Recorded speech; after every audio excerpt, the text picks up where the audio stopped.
Dame Hiver et la surprise. Il était une fois, dans un village lointain, une femme sournoise qui détestait travailler. Cette femme avait 2 filles nommées Emma et Émilie.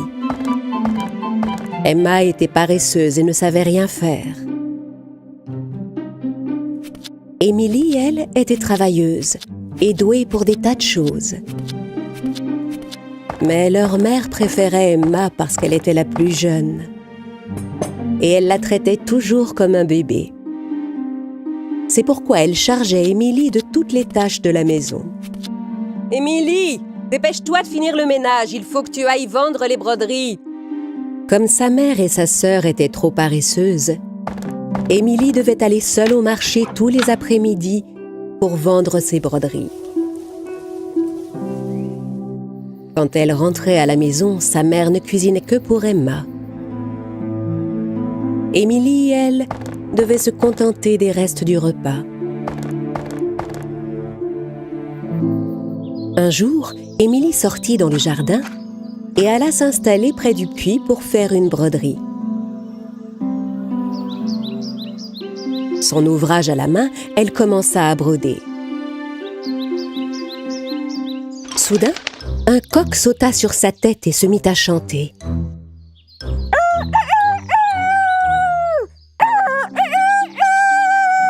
Hé, mais qu'est-ce que tu fais, coq? Descends de ma tête!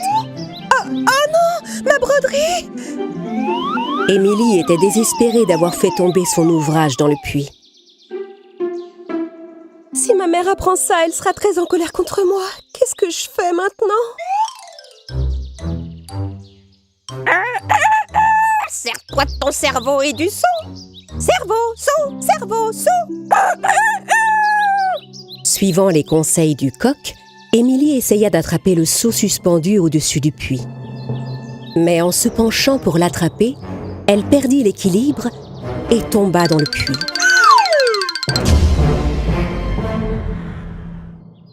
Quand Émilie rouvrit les yeux, elle se trouvait dans un jardin couvert de fleurs colorées. Quel endroit magnifique! Mais comment suis-je arrivée ici? Elle se releva et fit quelques pas et vit un lapin devant elle. « Tu peux m'aider s'il te plaît? Je n'arrive pas à sortir cette carotte. Oh. » Émilie s'approcha du lapin et sortit la carotte de terre sans difficulté. Oh, merci beaucoup. Le lapin s'en alla quand Émilie entendit quelqu'un appeler.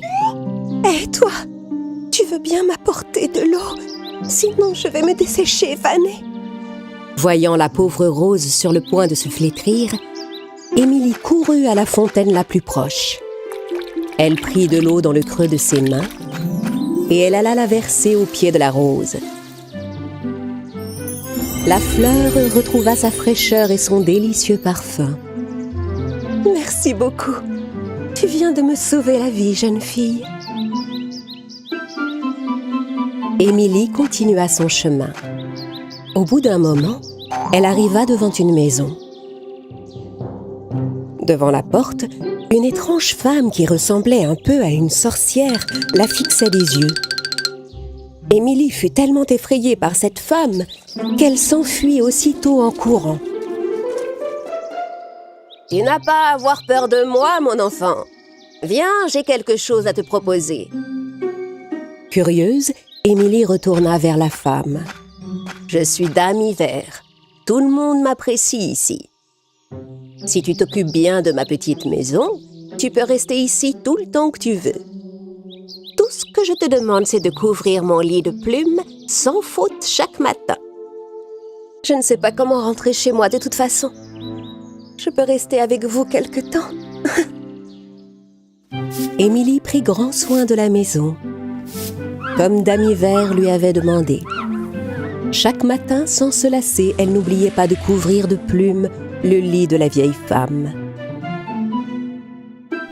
Dame Hiver aimait beaucoup Émilie, et chaque soir, elle lui préparait un délicieux repas.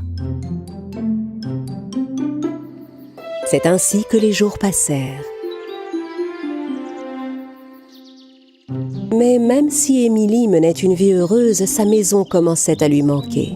« Dame Hiver, je vous aime beaucoup, mais j'aimerais rentrer chez moi maintenant. » « Ma chère Émilie, je suis très heureuse que tu aies accepté de passer autant de temps auprès de moi. Bien sûr que tu peux rentrer chez toi si tu veux. Viens, je vais te montrer le chemin. »« Oh, merci pour tout, Dame Hiver. » Dame Hiver accompagna Émilie devant un grand portail doré. Au moment où Émilie franchit les portes, elle se retrouva vêtue de vêtements neufs et couverte d'or. C'est un cadeau pour te remercier de t'être gentiment occupée de moi. Et voici la broderie que tu avais laissée tomber dans le puits. Reprends-la. Oh, merci beaucoup, Dame Hiver. Vous êtes si bonne.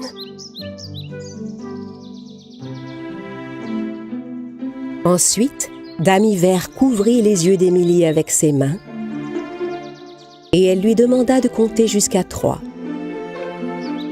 1, 2 et 3.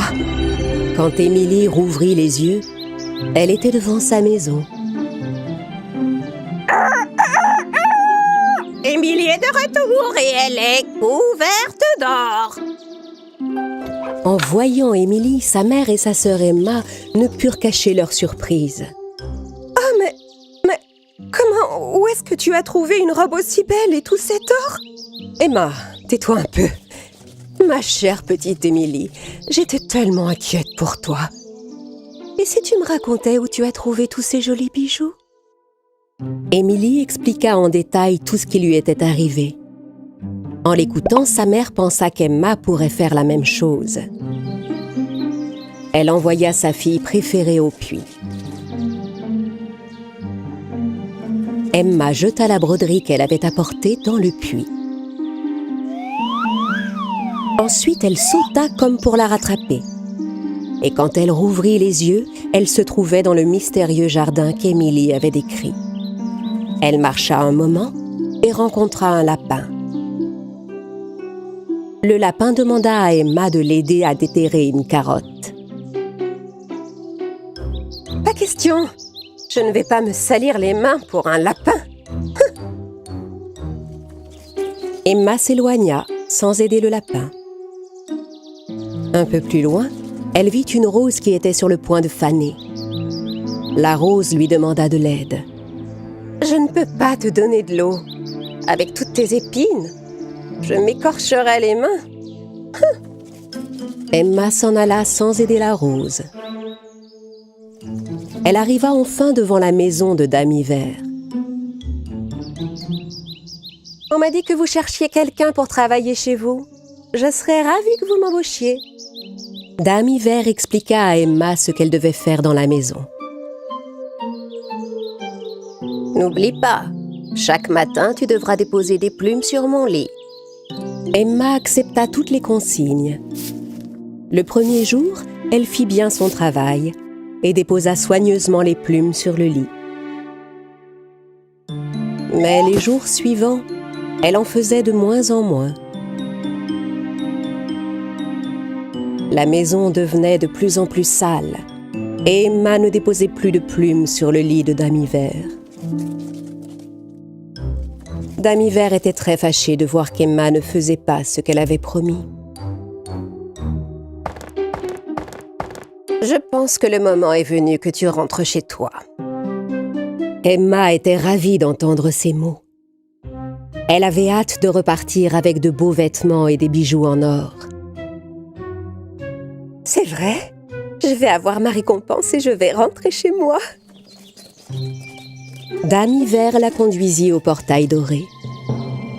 Quand Emma franchit les portes, c'est une pluie de boue qui tomba sur elle. Ah! Mais qu'est-ce qui se passe?